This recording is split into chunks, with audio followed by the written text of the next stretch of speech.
And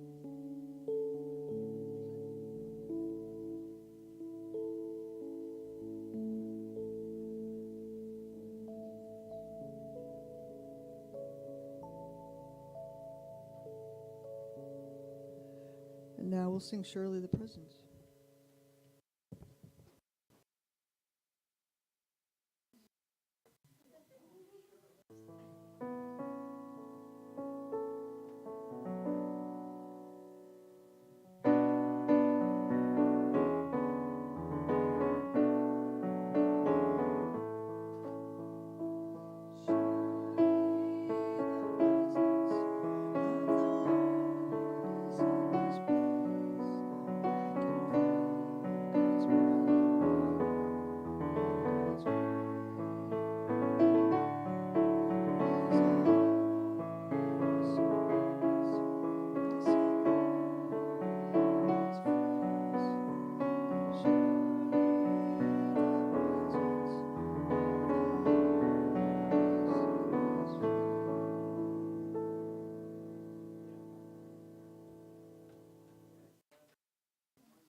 Good morning, everyone, both here and you folks out in video land.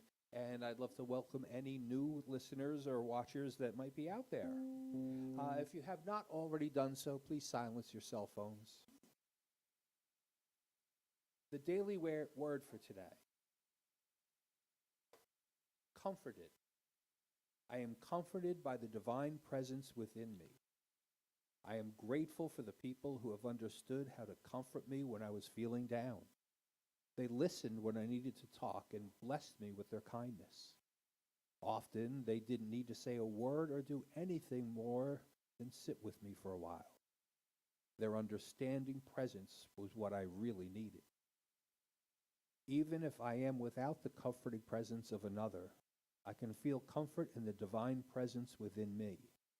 As I open my heart to God, I feel understood, loved, and accepted completely, just as I am. I need not feel self-conscious about needing comfort or how I express my feelings. I need only to feel unconditional love from God. As I trust in the divine presence grows within me, my sadness diminishes, healing peace flows through my entire being as I am comforted. And from Isaiah 66:13, as a mother comforts her child, so I will comfort you. You shall be comforted in Jerusalem. Comforted. I am comforted by the divine presence within me. We have a mission statement here at Unity of the Seacoast, and if you would read along with me, that would be wonderful. We are a loving, nurturing community dedicated to being a positive path to spiritual living, to awaken oneness with God within us all. We dedicate this year to activating the abundance and prosperity in our lives with gratitude, love, action, and connecting to the divine within us and the world around us. And we live this mission statement with talk and delicious food after every Sunday service. Please come down and join us. It's delicious. We broadcast live on Facebook and our YouTube channel. You probably already know that if you're watching. Simply go to our webpage at www.unityoftheseacoast.org. Scroll down to the links to our live services or past services on your YouTube or Facebook. There's also a button which invites you to donate. The button is blue, but you don't need to be blue. Your support for our community outreach helps uplift all mankind and is greatly appreciated. If you prefer, please mail your donation. Our mailing address is Unity of the Seacoast, McConnell Center, Suite 246, 61 Locust Street, Dover, New Hampshire, 03820. For event details, please visit our Facebook website and meetup page. On the first Monday of each month, we have meditation with Charlie, and that's on the 7th this month at 7 p.m. Game night was last Friday night, and as usual, full of laughs. In 2 weeks, please make note, in 2 weeks, on October 13th, we will be having our outdoor service at the Hatch Shell in Henry Law Park. Please invite people to help get the word out. It will be a wonderful event. We're having live music, and a good time will be had by all. Tom's talk next week will be life envisioning. Oh, I can't wait for that one. That sounds like a great topic. We have a tradition here at Unity of Namaste. Namaste is a Sanskrit word meaning the Christ in me sees the Christ in you, or the best in me sees the best in you. If you'll please stand.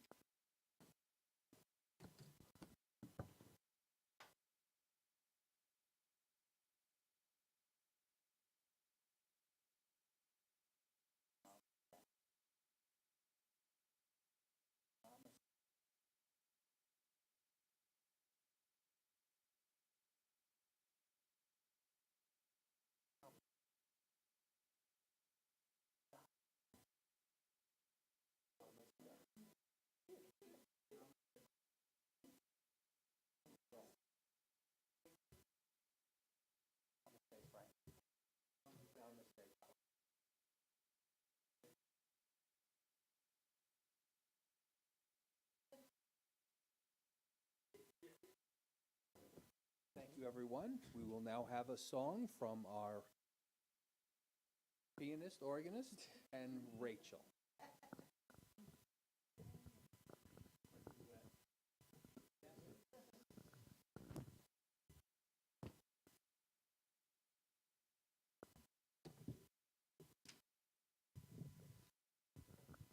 Kind of skipped one, so we're skipping to happy,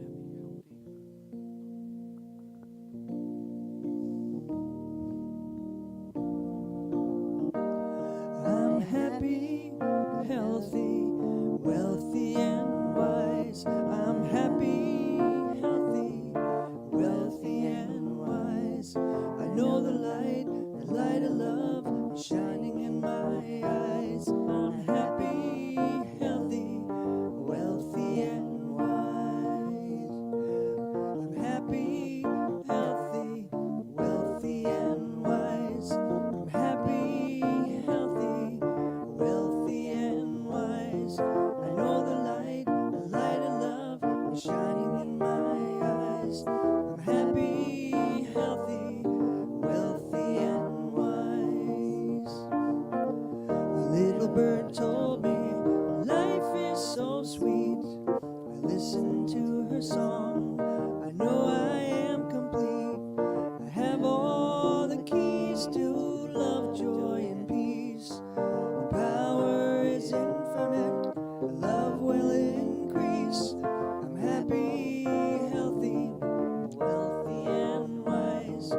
Happy, healthy, wealthy, and wise. I know the light of love is shining in my eyes. I'm happy, healthy, wealthy, and wise. A little bird told me life is so sweet. I listened to her song. I know I am complete. I have all the keys to love, joy, and peace. The power is infinite. Love will increase. I'm happy, healthy, wealthy, and wise. I'm happy, healthy, wealthy, and wise. I know the light of love is shining in my eyes. I'm happy, healthy, wealthy, and wise. I'm happy, healthy, wealthy, and wise. I'm happy, healthy, wealthy, and wise.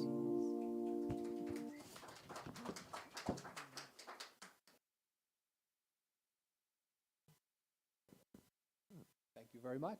That was wonderful as always.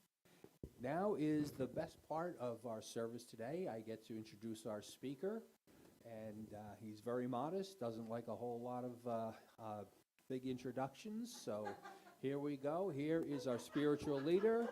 It's Tom. Love you too. I do like a streamlined introduction. And they don't come much shorter than that.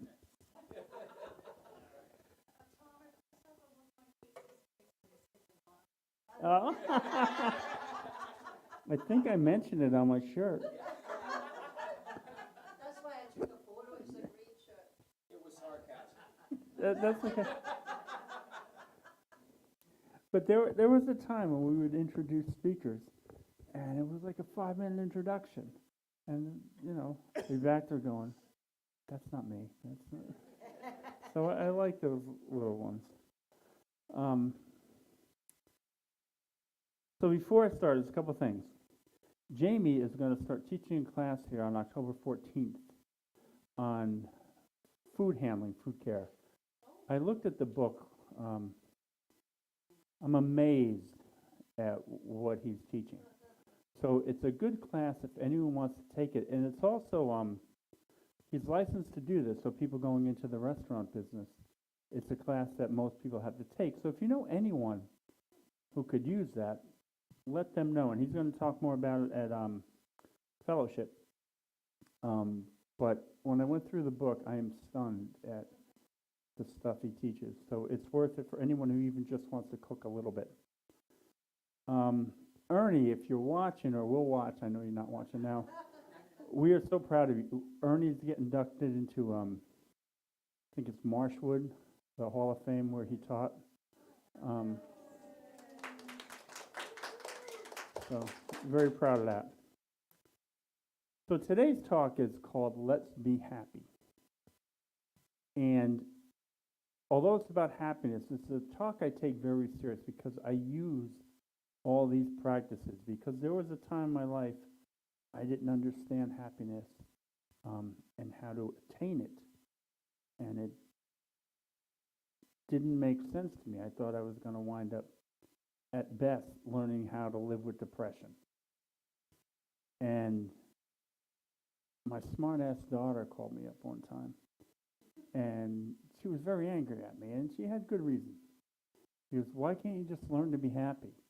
And I'm thinking, you know nothing. Turned out she knew more than I did, because that rolled around in my head for a long time until I studied my brain and how to be happy. And I can honestly say I am happy every day. I have moments that hit me, but I have the tools to let them go. Nothing hangs on me anymore. And at the end, I break it down into steps. And they're long steps. It's a few pages worth. And it's stuff I do every day. But if you want a copy of those steps, I will print them out if any of this makes sense to you. So again, today is a follow-up to last week's talk, Let's Be Extraordinary.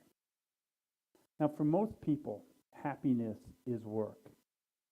It's a skill that we acquire. And if our parents and their parents struggle with it, they don't have the ability to pass it on to you. So we have to learn this on our own. And I know this from experience. Neither one of my parents understood happiness. My mom started to get it toward the end of her life. I don't know that my father ever got it. So that was our inheritance from them. Each one of the 5 kids struggled with what happiness was. And, you know, my brother solved it through addiction.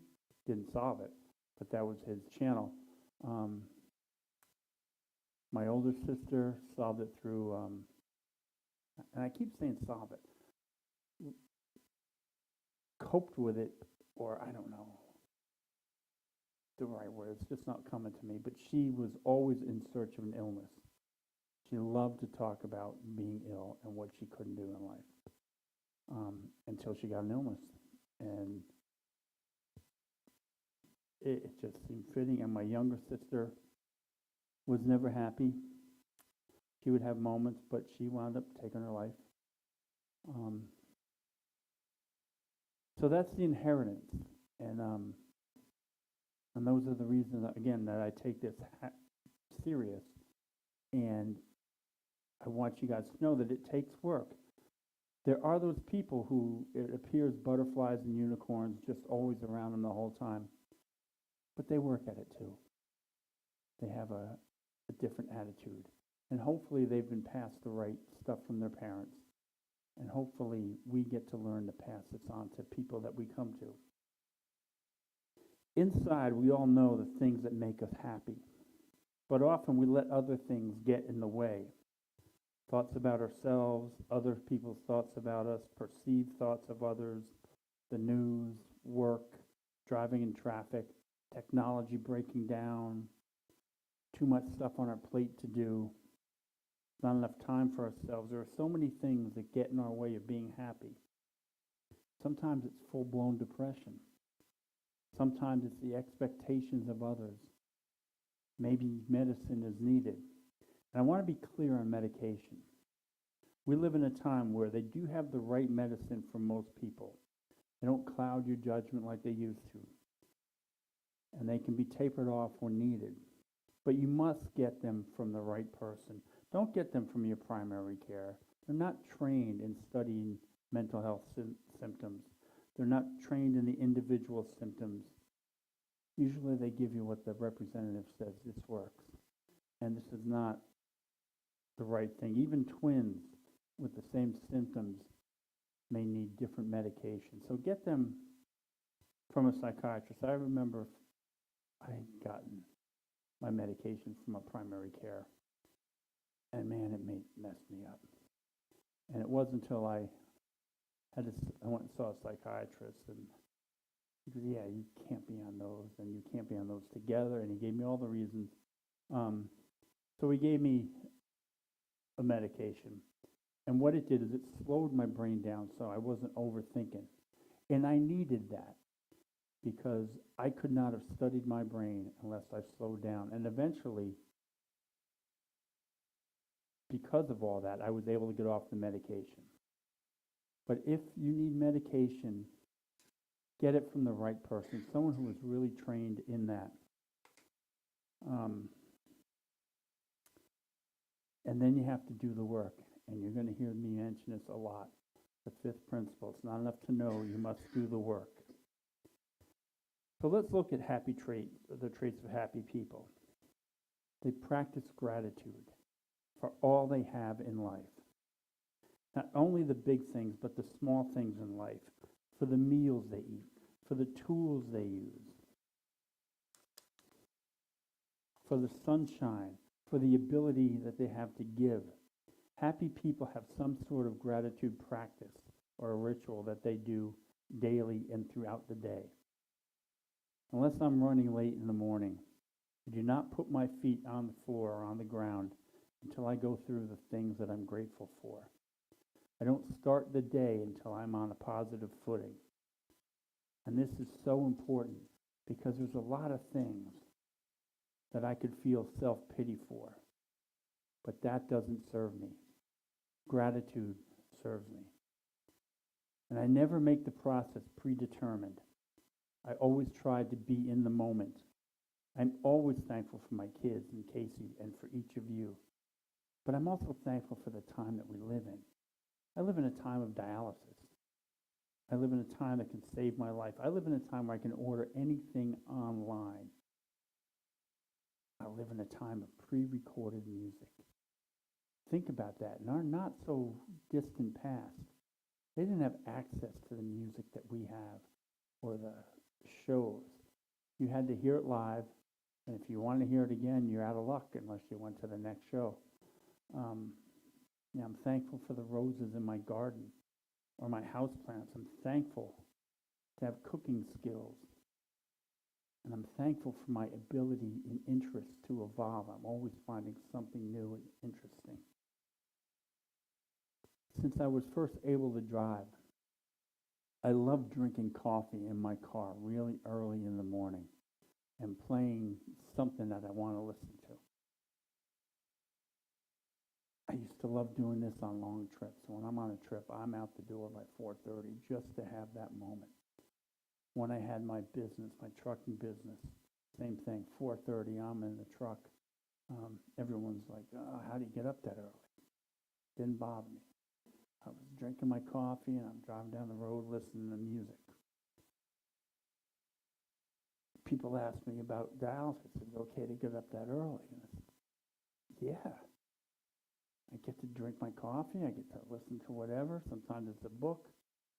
But I'm grateful for those moments. People can say, oh, well, you're going through the kidney thing. Yeah, but I get to have my life saved. I get people who care, take the illness away from me for 3.5 hours, to drink my coffee on the way. It's not so bad.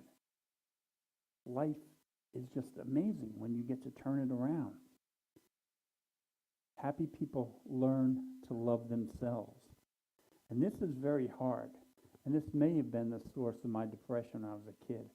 Stemming back from when I was young and I first learned that we were poor.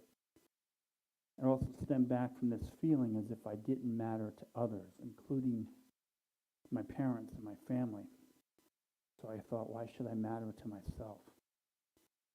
And I developed this thing that I'm going to prove to everyone. So I had to be the best at everything, no matter what I did. If I went to the gym, I had to lift more than anyone else. If I was my business and there were other drivers there, I had to be the best driver. I had to make the most money, do the most stops. So every morning when I walked in, there was no doubt who was the best driver. I had to be the funniest. I had all these things that I could not be. Second best was a very tough thing for me to deal with. Loving yourself, it comes with acceptance. We all have strengths, but we all have things that are not our strengths. They're not flaws, but each person has things that they need to address and accept. You know, as we get older, we slow down. We all have body image flaws. Ever watch bodybuilders? They have great bodies, but they spend their whole waking moments studying their flaws. Supermodels do this. I'm too thin or I'm too fat. You know, you look at them and go, wow. But in their head, they're just struggling. Athletes who are at the end of their career, oh, they're not fast enough. Watch an athlete who's struggling at the end. It's because their age is beginning to rob them of the skill set and the agility that youth offered. And they're only in their 30s. And I saw a thing about Demi Lovato and what she went through as a young person in the entertainment business. You know, living what she thought was her dream, yet at the same time liking herself less and less. Because she had to be the best actor on a kid's show. She had to be the best musician. She had to be the best dancer. And every time she wasn't, they would let her know. Until the point that she started struggling. You know, she wanted to be the best singer, but she had to do the songs that they wanted, not the ones that she wanted to play. Until she learned to dislike her dream and herself. It happens at every level in life. You have things in life that you will not like about yourself, but those are not important. They're not who you are, and if it leads from happiness, it is a lie. So you have a mole, so you're overweight, so your clothes are not from Madison Avenue. None of that is who you are. I have a tube in my chest. I have this weird shaped belly. I'm going to turn it sideways. That is from so many surgeries down there, and the fact that I live across from Johnson's in Northwood. But you just have to accept these things because they happen to us all. And that's like a wonderful thing when you step back. We all have things that make us unique. We all have made our choices in life to get us to where we are and who we are, good and bad choices. And we all have genetic things that make up certain traits.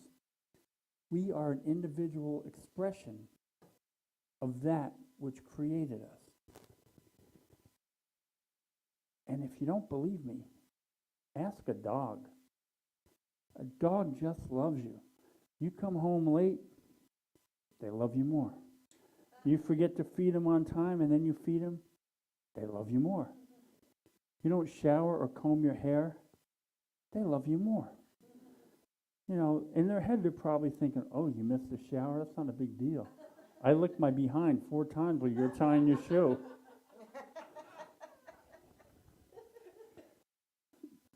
You know, if you want to do something like diet or fix your hair or learn something new, don't do it because you hate yourself. Do it because you love yourself. Happy people listen to music. More and more, there's evidence that listening to music that you enjoy releases endorphins into your bloodstream.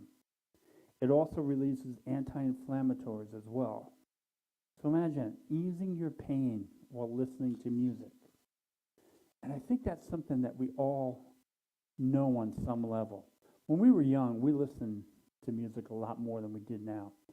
Today, we have so many things fighting for our attention. But when we were young, we didn't have the internet, streaming TV, or social media. We had albums, cassettes, and CDs. You know, today is an easier time getting music, but we listen to it more when we had to work at it.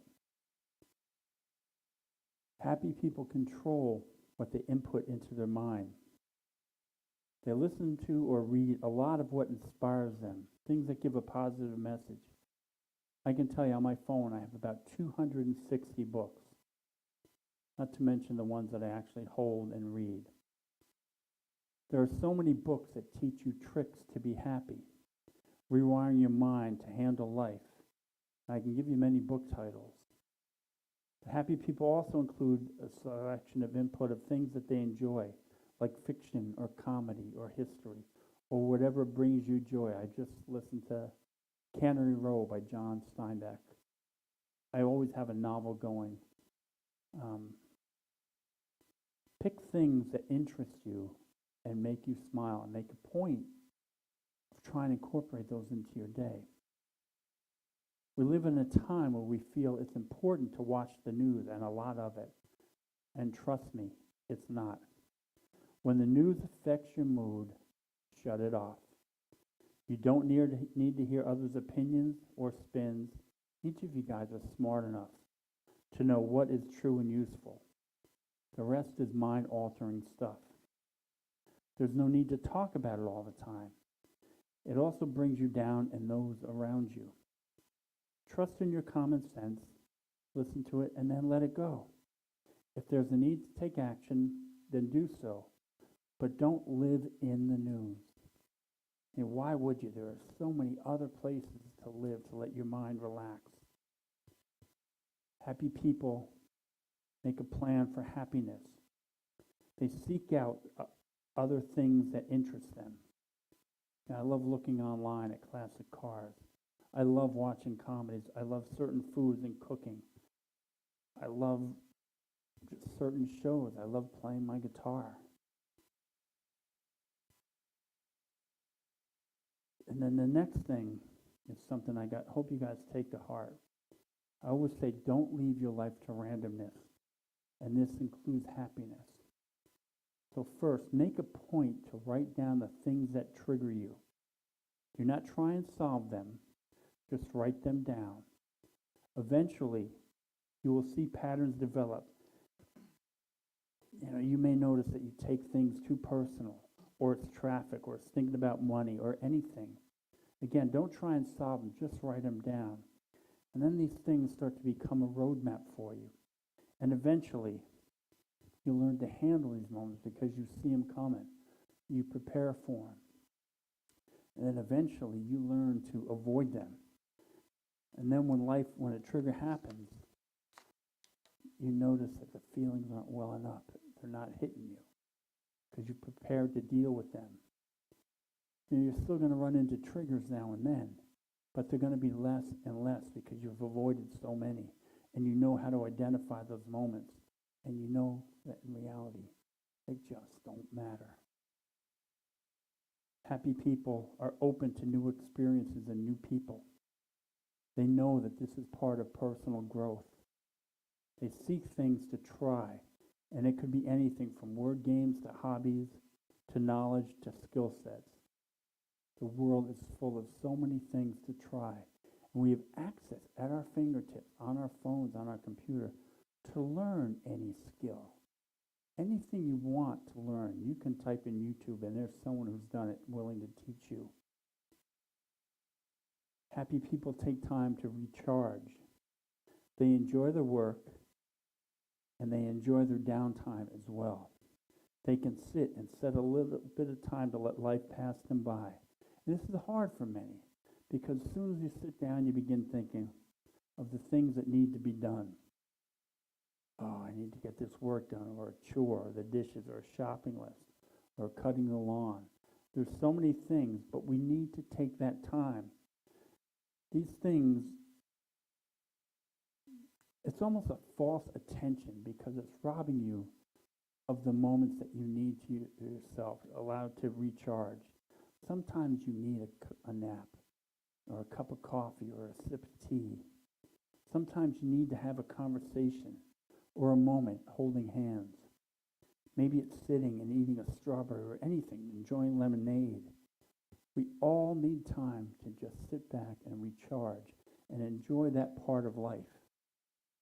And if we're not enjoying it and slowing down, why are we living? So what we're seeking here is recognizing new ways, because we recognize that the old ways weren't working. Another thing is to stop walking down memory lane.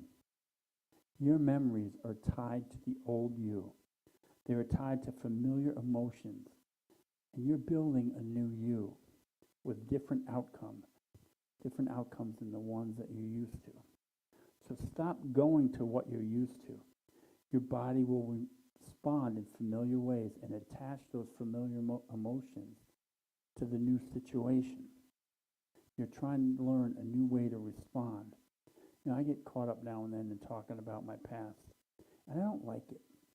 Even the things that may have been good, because I begin to feel old emotions. That doesn't mean I haven't dealt with them, but it means it's not a part of me, and I don't want to accept those emotions anymore. I don't want to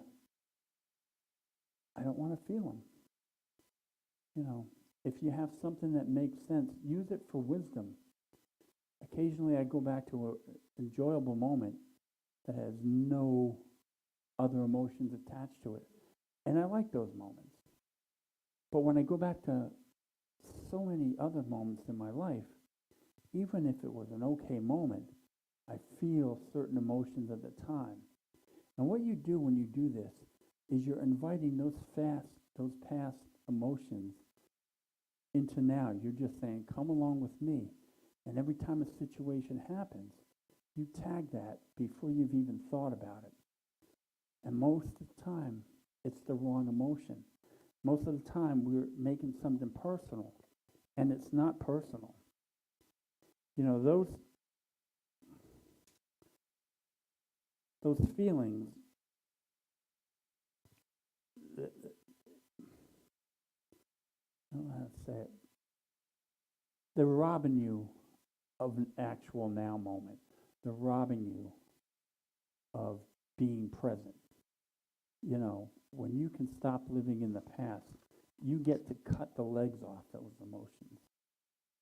They no longer hold power over you. You're building a new conscious identity. So in order to do that, you need a new way of thinking and coping and new emotions toward life. You know, we spend the first part of our life developing and gathering coping skills and experiences and attaching these emotions to experiences. Now, if our coping skills when we were young were corrupted or never taught, we wind up having more negative emotions. You know, someone you trust says something hurtful, and we get a corrupt coping skills. You're told, I'm stupid, get over it. You know, your coping skill is corrupted, and now your way of dealing with stuff is insecure and negative. And as we move through life, we build a war chest of these corrupt coping skills and corrupt emotions. And that's what we start placing on every new experience. And people with these corrupt coping skills, they have a hard time feeling safe. So their defenses are up and they interpret everything negative. People who've been taught really good coping skills, they're happy for new experience because they know how to deal with it. They're not taking it personal. If someone can say something negative, they'll examine, was it accurate or not? And then they let it go. But when you have corrupt coping skills and you incorporate things negative, you take things negative, you take things personal. And most of the time, it's not. It's one of the many reasons just to find a way to live in the moment. You know, you are unique. You're supposed to be. And it's such a wonderful thing. So don't beat yourself up for being different. Do not ever think you are less than. Comparing yourself to others who are also meant to be unique and are unique is a wasted time. And it erodes at yourself. You're never going to compare to others because you're not them. They can't compare to you because they're not you. We all have things that we're successful at in life, and we all have things that we struggle with. You know, if I hung on to the limitations that others have told me, I would not have a wonderful life to reflect upon. I've done so much in life, and all this after being told in my 20s, because of my kidney disease, that I have to limit life. But I've owned homes, I've traveled. From Hawaii, lived in Florida. I've windsurfed, I've bodybuilded. I've ridden many motorcycles. I scuba dived. I've had articles published. Made money, lost money. Owned fun cars and lost them too. Painted pictures and painted homes.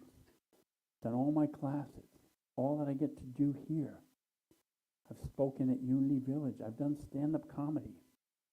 I've broken every single limit that's been placed upon me. Sometimes it took a while for me to accept that I can break this limit, but at some point, I've done it. And other times, I got it right immediately. You know, we all have ebbs and flows, but we can do the work and we can accomplish anything that we dream of. So I want to break this down into steps so you have a plan. Now, as I mentioned in the beginning of happiness, it does not just happen. It requires work. It requires you to actively think about your actions, your words, and your thoughts, and to self-correct often. Each time you catch yourself going astray, pull yourself back. Sometimes this is a moment-to-moment thing. And it will be until you get conditioned not to have those negative comments. Until you get to the point that any negative or unhappy thought or voice is not a true depiction of you. Remember, if it leads to unhappiness, it's a falsehood. To change your reality of your life, you have to actually change. You must, again, do the work. And all this stuff I've told you is backed by science. I didn't make it up. Building new pathways in the brain or rewiring your brain is stuff that happens through these techniques. You know, I don't have the time here to lay out all the studies. And in fact, you'd probably fall asleep. But fortunately, you just have to know that it works. And you just have to do it. If you want to look up studies, they're out there. They're all over. Any cognitive therapy book, or Joe Dispenza comes to mind. That's a great starting point. So here you go. When you wake up, before you get out of bed, develop a gratitude practice. Think and really visualize the things that you are grateful for. Even if it's a relative that you don't get along with or a coworker. Think of the things that aid you in your life. At 4:30 coffee in the morning for me. Maybe it's a warm bed. Whatever it is, it's your personal list. And don't make it predetermined. Make it organic. You know there are things that you're going to have regularly. But look at your life and really think about those little things and hold on to them. Visualize them. It doesn't take long to do this. It's maybe 5 to 10 minutes. But man, it helps throughout the day. Then plan for your day to be happy. First, think about what a happy day would look like in your life. Remember, this is not based on what others think or what others might do, or thinking, oh, my long-lost kids will call, or my wife will do something for me, or my boss will treat me better. You're rewiring your brain. You can only control what you can control. If you're hoping to have others to have a hand in your happiness, you are going to be disappointed. I hope nobody skips this next step. On any given day, there are 7 to 10 things that have the ability to alter your mood in a negative way. So plan 7 to 10 things in your day that will make you happy or make you smile. They don't have to be big. It's your list. I make a new playlist almost every couple days on my phone. I plan for a treat, like a coffee. I plan for something to eat that I like. I plan a new recipe, or Casey and I talk over a recipe that she's making. Learning to cook is so easy. It involves simple tricks that go a long way. Last week I made a roast pork. I cooked down some apples, cut the pork in half, and just put the apples in there. And it was so good, and it was so simple. I like to try a new song on my guitar, or a new song that I have just heard in a movie that I want to listen to. It can be anything. Plan for a show to watch, something that makes you smile. Plan to make other people smile, and it can be anyone. I've done this in the hospital when I could barely function. I would make sure that each person that came in my room knew that they were important. It could be someone at the store. Plan to notice something about another person, something that you can compliment. Plan a book or a TV show. Maybe it's something you wear. You all know Mikey from the Acoustic Circle. For years, he wore different colored Converse shoes because he just liked the way it looked and it made him smile. Being a musician working in a music store helps because there's no dress code. But he would look down at his feet and smile. Wear something sexy or something that makes you smile. It's the reason I wore this shirt today.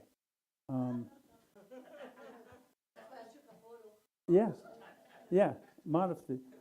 Oftentimes when I have a dress shirt, I have a funny shirt on underneath because it makes me smile.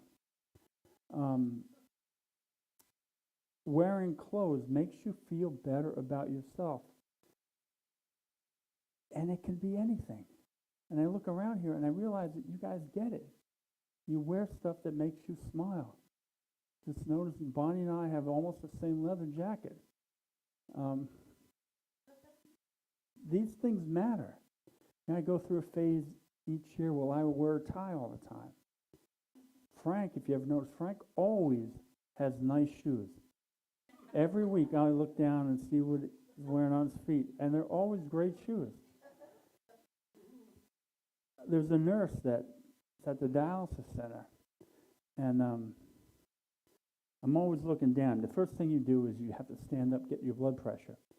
And then at the end of it, you do it as well. And you're a little weak at the end, so I'm always kind of looking down to keep my body straight. And always notice that she has these wonderful socks.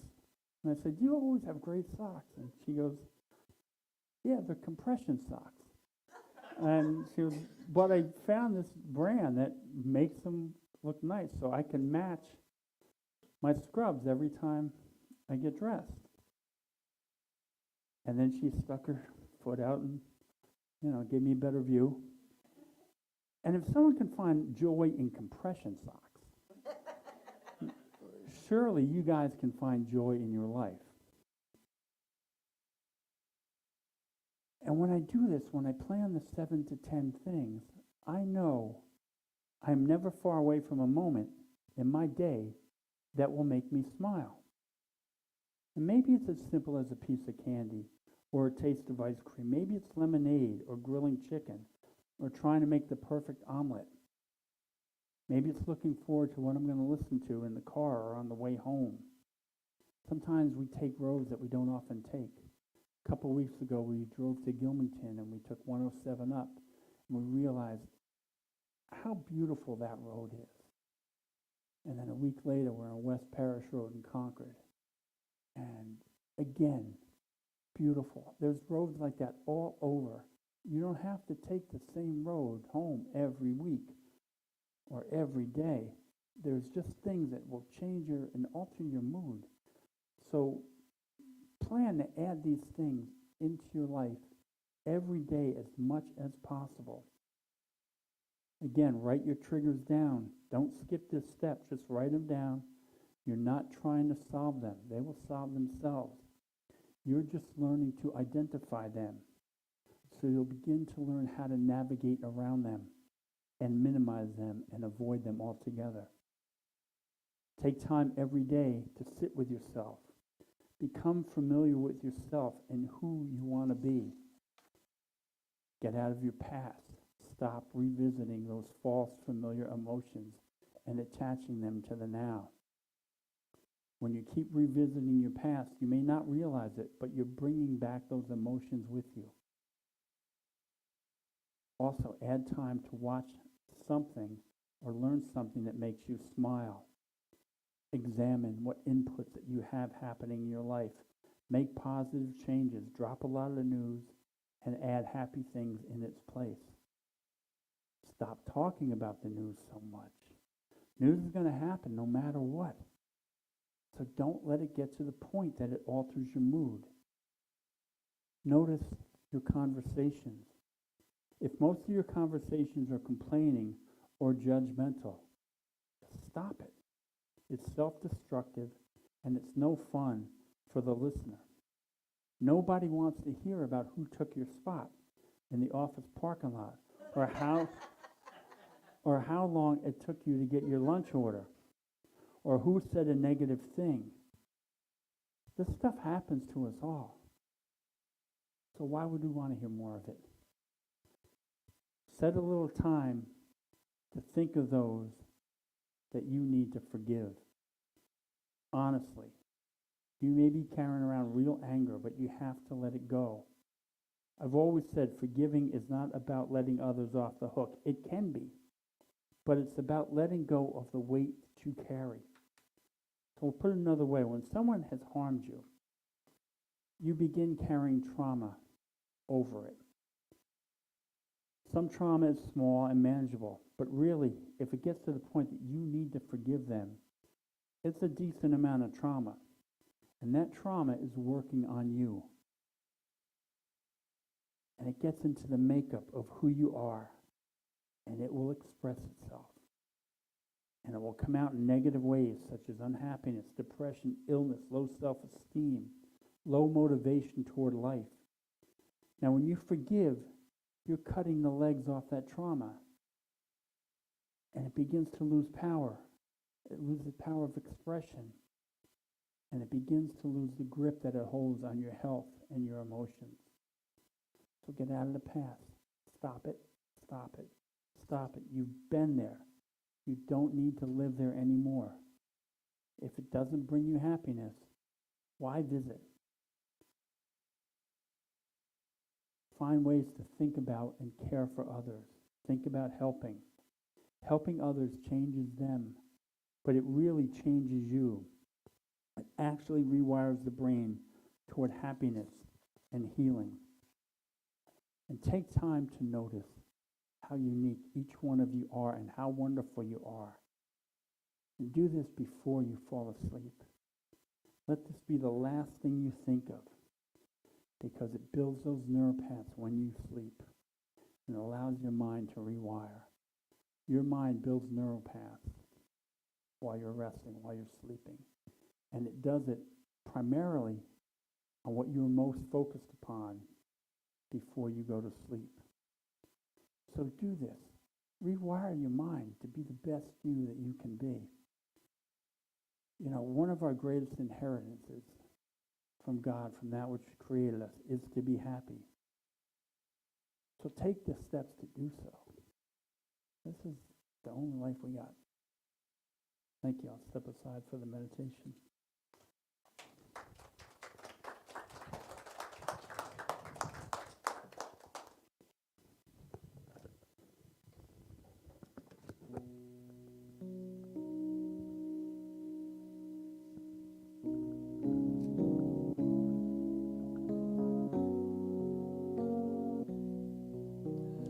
All good, holy, holy. All good, holy, holy. All in my mind, in my heart, in my soul. Let me know all is good. Holy, holy. All one, holy, holy. All one, holy, holy. All in my mind, in my heart, and my soul. Let me know all is one. Holy, holy. All God, holy, holy. All God, holy, holy. All in my mind, in my heart, and my soul. Let me know all is God. Holy, holy.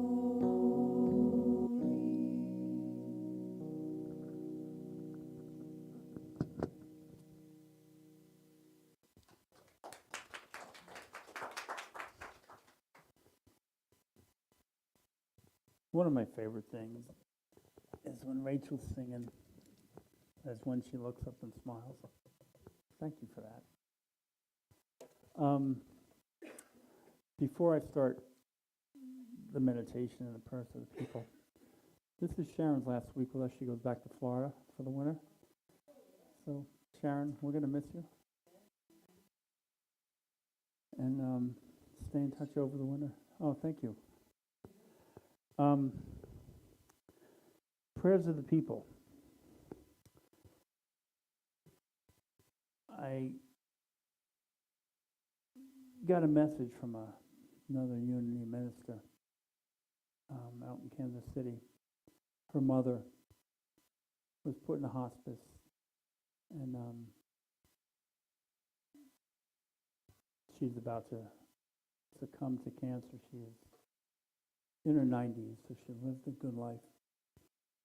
But she wanted us to keep her mother in her thoughts as she transitions. And there's a few people that I've gotten over the week, and I won't mention names because I don't have permission. But there's always someone who needs prayer. And I really want you guys to think about someone this week. And I want you to think while you're doing that, how you feel praying for someone else. Because when we pray for someone else, we are receiving at the same time. We are altering our body.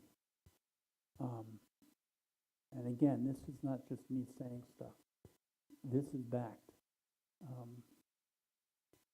They've done a lot of studies on how people change, brainwave studies and such. And I know prayer lands, and I've told you those stories before. So hold that person in your thoughts, or those people, or whatever you're holding in your thoughts.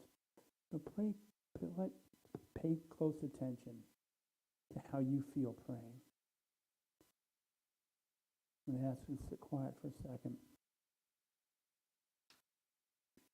In any given moment, there was someone in this world fighting a battle, known or unknown. It can be hunger, it can be illness, it could be mental illness. It could be oppression. It could be poverty. It may be as simple as not being able to leave their home. Maybe loneliness. If you know any of these type of people, I ask you to hold them close in your thoughts. And in this moment, we see them whole and healthy, wise, and happy.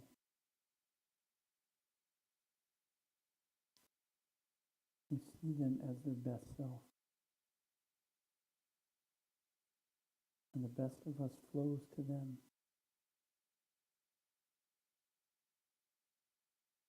As we are filled by the best of the world and all that the universe has to offer.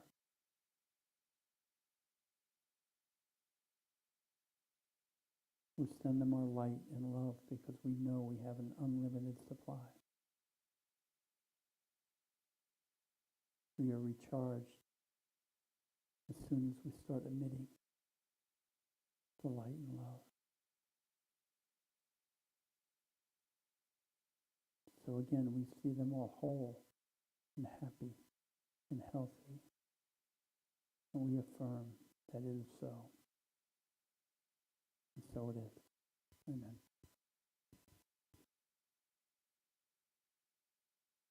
So again, I'd like each of you to remain in a comfortable position. Spend the next few moments together. And turn your attention to your physical body to feel how it feels in this present moment. Maybe you close your eyes or softly, softly gaze gently. But turn your attention inward, taking a few breaths. Inhaling through your nose as you feel your lungs and your belly expand. Then exhaling slowly as you invite your body to relax a little more. And as you do this, you may begin to witness the activity in your mind or the endless chatter of your mind. If you find yourself becoming distracted, notice it. But resist the urge to judge yourself or this practice and return your attention to your breath.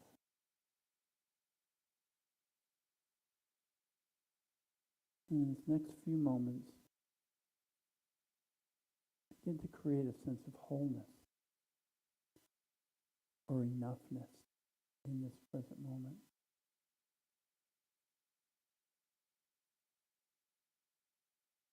Begin to notice all the feelings of safety that fill your awareness.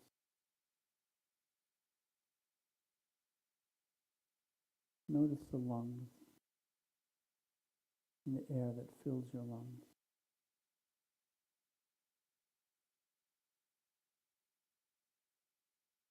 Notice the sounds and remember the sounds of your environment.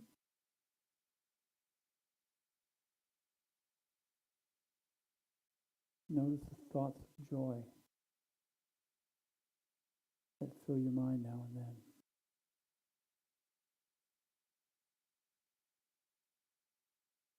Notice the sensations that fill your body.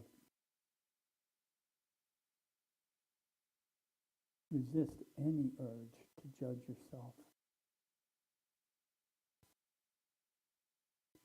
Give yourself this moment to connect with the entirety of your being.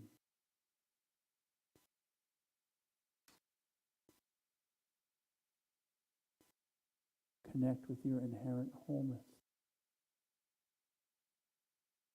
and accepting all parts of yourself.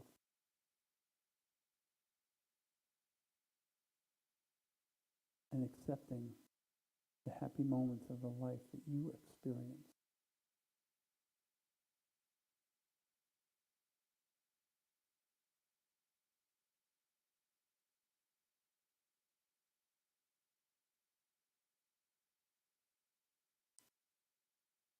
And as we do this, think, I am whole. I am complete. I am enough. I am lovable exactly as I am.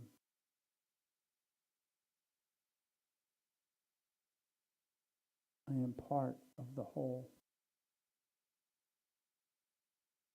Being the part of the whole, I have everything.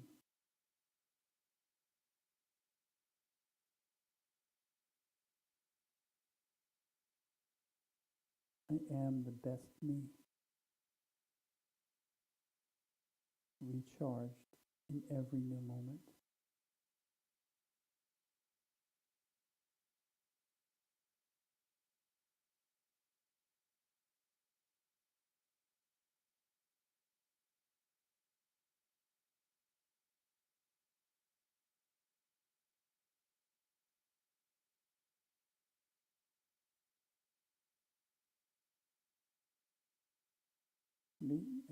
Invite you back. Kind of roll it out a little bit.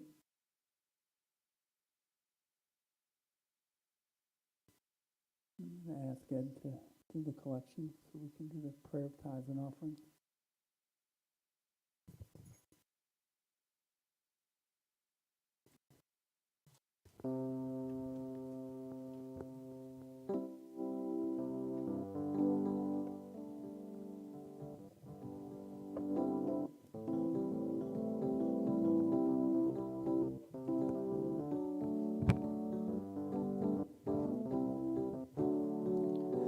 Here's a little song I wrote. You might want to sing it note for note. Don't worry. Be happy. In every life we have some trouble, but when you worry, you make it double. Don't worry. Be happy.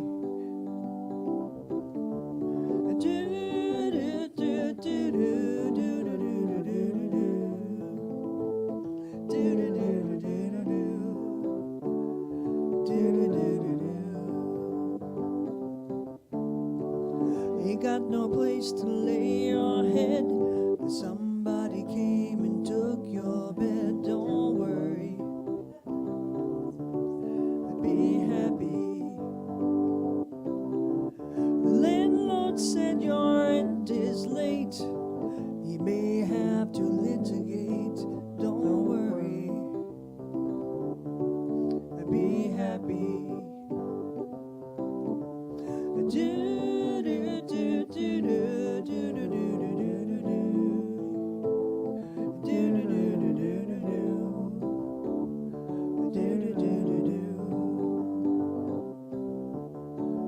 Ain't got no cash, ain't got no style, ain't got no one to make you smile. Don't worry, be happy. 'Cause when you worry, your face will frown, and that will bring everybody down. Don't worry, be happy.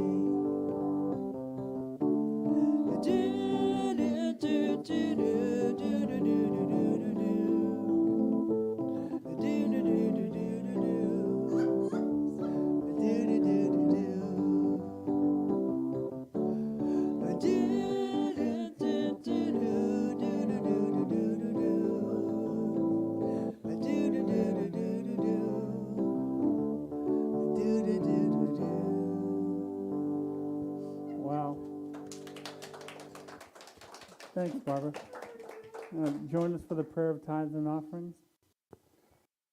Divine love, as me, blesses and multiplies all that I am, all that I have, all that I give, and all that I receive. And so it is. Amen. Now the prayer of protection. The light of God surrounds me. The love of God enfolds me.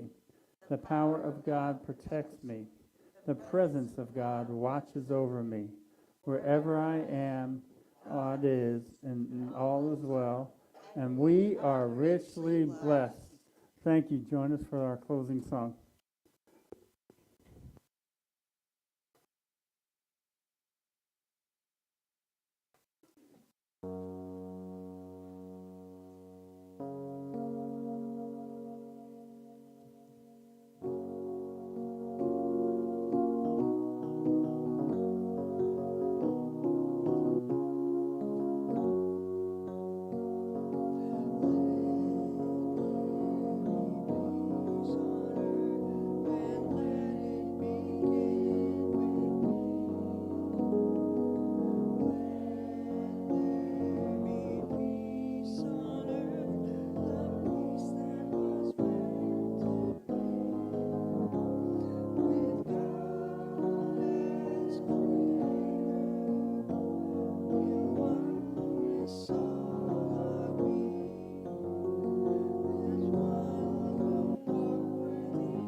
Do we have one more?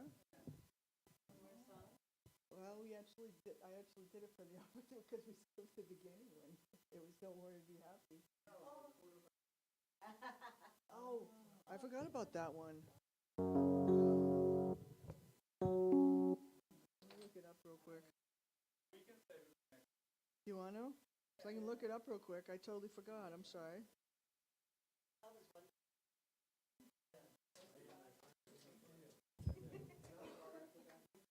Yeah.